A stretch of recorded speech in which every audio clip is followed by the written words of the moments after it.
everybody. All right, so today I wanted to build on last week's where we talked about the 3 really important things to focus on with a new service dog or with a puppy. And this week we're going to spend the next few weeks actually kind of building on each one of those things. So this is Percy, and he is our one of our newest service dog puppies. We just picked up 4 of them on Friday. We were only planning on 3, but we ended up taking 4 of them home. And so he is one of our newest service dog puppies, and he just came Friday, so he really hasn't had much for training yet. He's had a little bit of, play time. We've been playing with him and things like that, but no formal training. So today I wanted to talk a little bit more in depth about building your relationship with your service dog, because it is the most important thing that you can do, while at the same time preventing aggression and solving what he's doing right now, which is chewing on my hands. So with our service dogs, like we talked about last week, and I'll link to that video as well, your relationship, come here. Your relationship with your service dog is going to be the most important thing moving forward, because it's really going to be the glue that holds your training together. So we want to build really, really strong glue. And we also want to remember that our relationship is like a bank account, right? We want to put a lot more deposits in than we take withdrawals out, because that's how we keep our relationship really strong. So preventing aggression and solving play biting are a couple of the things that we see that kind of can hurt your relationship pretty quickly with a puppy if you don't do it right. And so I wanted to share with you kind of how we do it. So first of all, playing. And I have a couple different toys here because I'm not sure which one's his favorite yet. Playing with you is one of the best ways to build a super strong relationship with your service dog. So it's one of the best ways to build a relationship, and it's one of the best ways to make you more interesting than his environment, so that when you go out into public, you actually have a fighting chance because you're super fun, and play makes you super fun.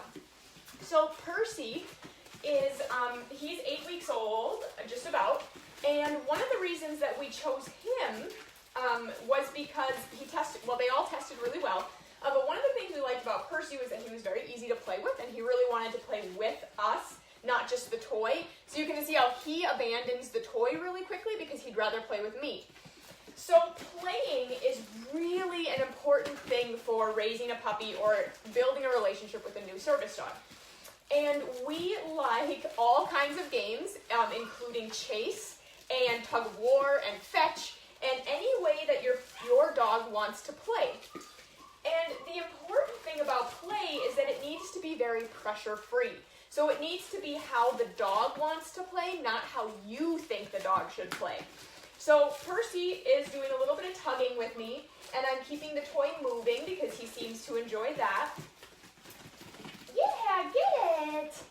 And I will see if he'll fetch a little bit. Will you go get it? I don't know if he will or not. Come here! Oh, you go back without the toy? Okay. So he doesn't want to fetch, but he does want to play with me, right? So playing with toys is super important. Play with all kinds of toys. If people have questions about playing tug of war correctly, I'd be happy to do a video on playing tug of war because it's a really, really great game if you do it right. But there are safety considerations and training considerations.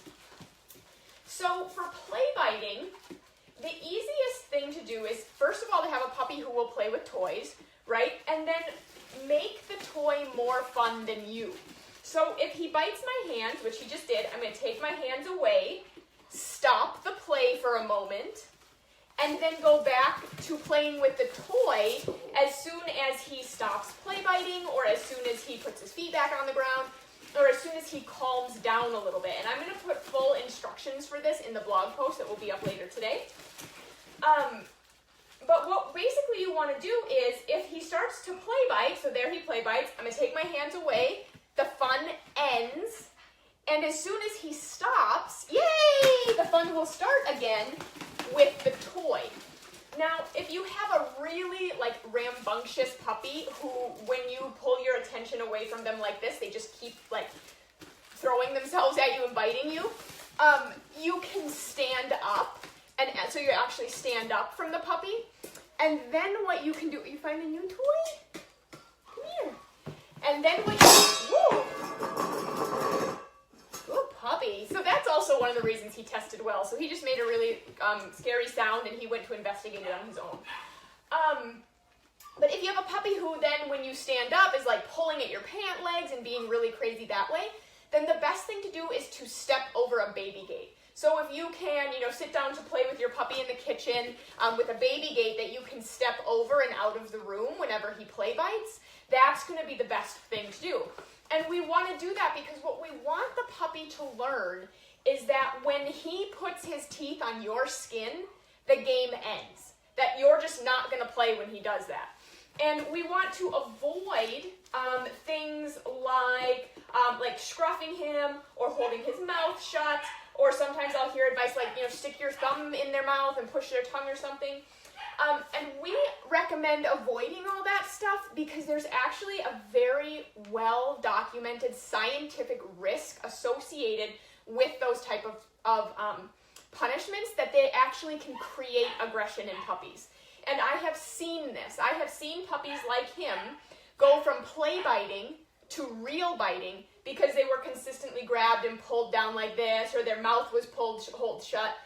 Because what they learn then is that your hands are scary, that your hands do bad things. And so we want them to have good associations with our hands, and we're actually going to get to that next. And so punishment methods like that, I know there are going to be a lot of people who say, well, it worked for my puppy and it didn't cause aggression. And that's true, because it's not going to cause aggression or fear in every puppy. But it's a lot like smoking and drinking when you're pregnant, right? There's a whole generation of people who grew up just fine with mothers who smoked and drank while they were pregnant. But because of the very well-proven, documented risk associated with it, most women don't drink or smoke anymore while they're pregnant because of the risk. So it's the same with the puppies. So the punishment sometimes, of course, it's not always going to cause a problem, but there is a very well-proven risk associated with that. And with our service dogs especially, we want to do everything in our power to preserve our relationship with them and to prevent aggression. So if your puppy is really an insane play biter, you have to be 100% consistent, like 110% consistent, where every time they touch your skin with their teeth, you get up and leave. And you need to be consistent for at least a week. But we have never seen this not work. Sometimes for a few days, it will get worse, and that we consider that an extinction burst. You can Google that. So every now and then, the play biting will temporarily get worse before it gets better. So if today's Monday, if you have a really bad play biter, you may not see any improvement until Wednesday or Thursday. Okay, but if you can stick to it, if you can be really consistent for a week or two, you will see results. We've worked with hundreds of puppies between service dog puppies and just normal like pet puppies, and we have never had this not work. You just have to be really super consistent. And if it's not working for you, join our Facebook group and ask us, because we can definitely kind of help you customize the advice. Because you don't need to do anything other than teach your puppy that when his teeth touch your skin, the game ends. A little note on the yelping advice. So sometimes people will say to like make an yippee sound or something. That sometimes works for some puppies. They'll go, oh, I hurt you, I'm sorry. But you'll also see puppies that actually makes them more excited. So for that piece of advice, I typically say, give it a shot. And if it makes your puppy more excited, then stop making that sound. But in a litter, so we have 4 of these guys, right? So they're still living together. This week, we're going to start slowly separating them. When one of them bites too hard, the other puppy yips, and then he stops playing, right? He'll leave or he'll hunker down, but the game will temporarily end until the puppy who bit backs off a little bit. And so that's all we're trying to do. And I don't know if you can hear them or not. The other 3 know I'm in here playing and they want to be involved, so they're throwing a little bit of a tantrum in there. So the next thing that I wanted to talk about, and this is going to be a little different because he doesn't have a lot of manners around food yet because we're still working on that, is teaching, come here, Percy, look, is teaching our puppies to accept handling. So, pulling on ears, hey, come here. See, he knows where the food is. He's very determined little guy. Look at, thank you. Want that one? That's still learning how to take treats. And they haven't had lunch yet, so they're all very excited about food. So what I want to do is do a handling and then give a treat. And it's a little bit hard to see because he's being so funny. But I might pet him and then give him a treat. And then pull an ear and give him a treat.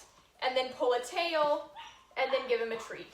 And then he's too fidgety right now, but generally I would look in his ears, I would look in his mouth, so maybe I'll like feel his abdomen, pull on his tail, maybe we'll kind of push on a foot. Oh, you didn't like that one. So he's a little bit unhappy with that, so he's not being mean, but there we go, good job. So I'm gonna touch his foot, give him a treat, touch his foot, give him a treat. And so we're just pairing all of this, kind of invasive handling with food. So I might, so I pull an ear, give a treat.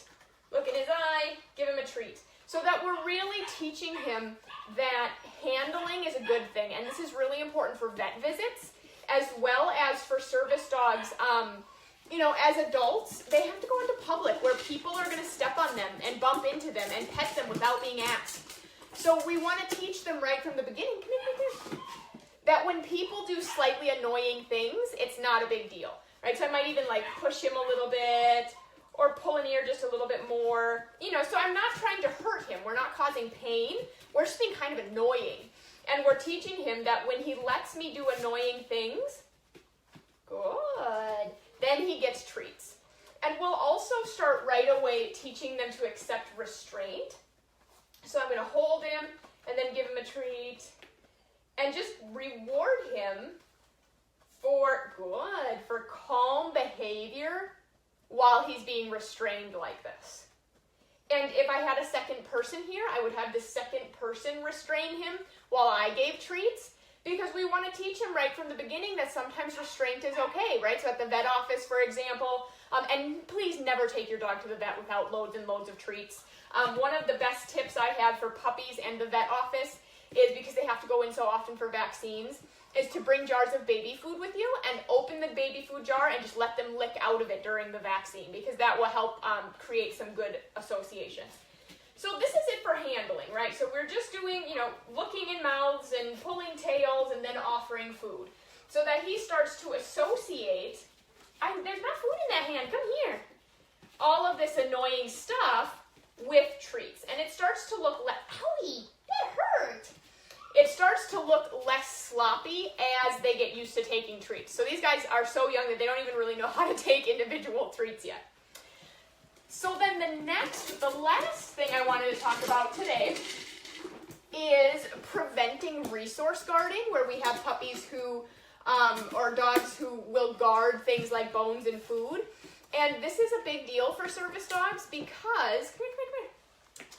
You don't get to control your environment once you're out in public. So if your dog is laying at your feet and, there's food down there or something, we don't want him guarding that food from you or from anybody who walks by or a child who reaches for him inadvertently. Because I have out in public twice, I have had 3 or 4-year-olds run up and actually hug my service dogs before their parents could stop them. So their parents were trying really hard and they immediately removed them and immediately apologized and explained to the kid why they couldn't do that. But that stuff happens, and so we have to prepare our dogs for it. So resource guarding is a piece of that.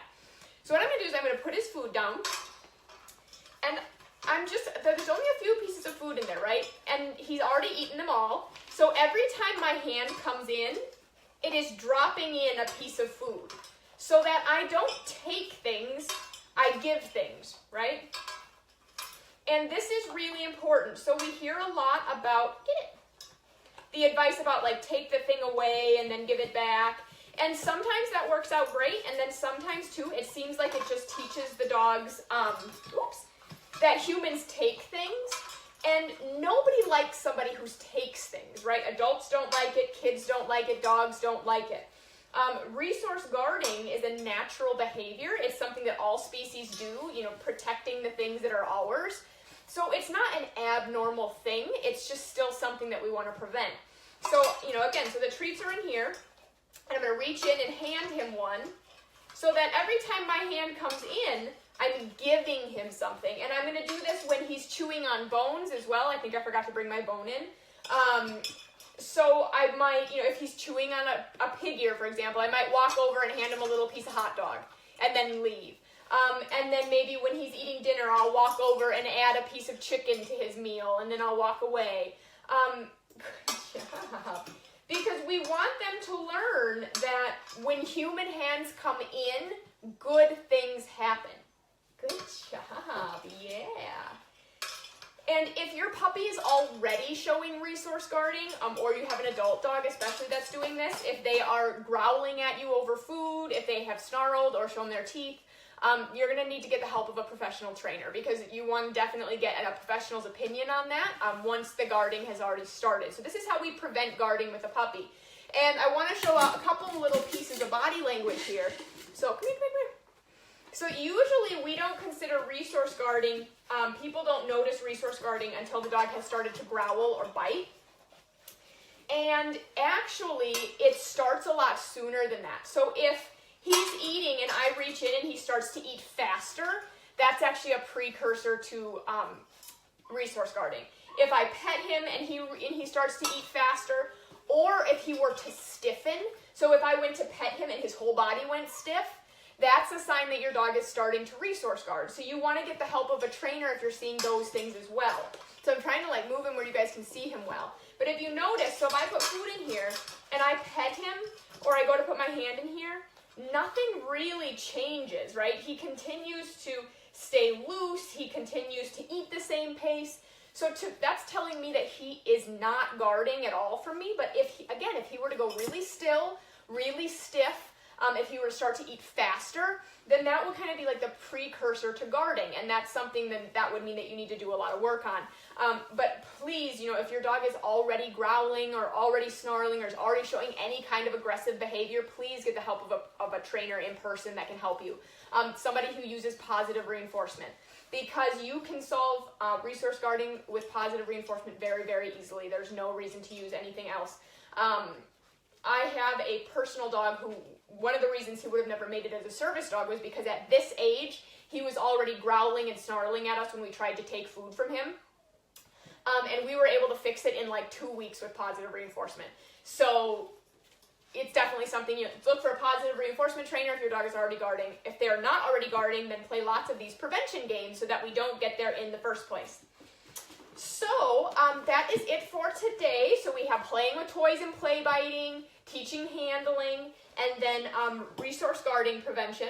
So then I don't remember what's on my list for next week, but we are going to hit socialization and beginner obedience stuff too in the next coming up weeks. So definitely stay tuned for that. And let me know if you guys have any questions at all. And the blog post that goes along with this will be along shortly. So have a good day.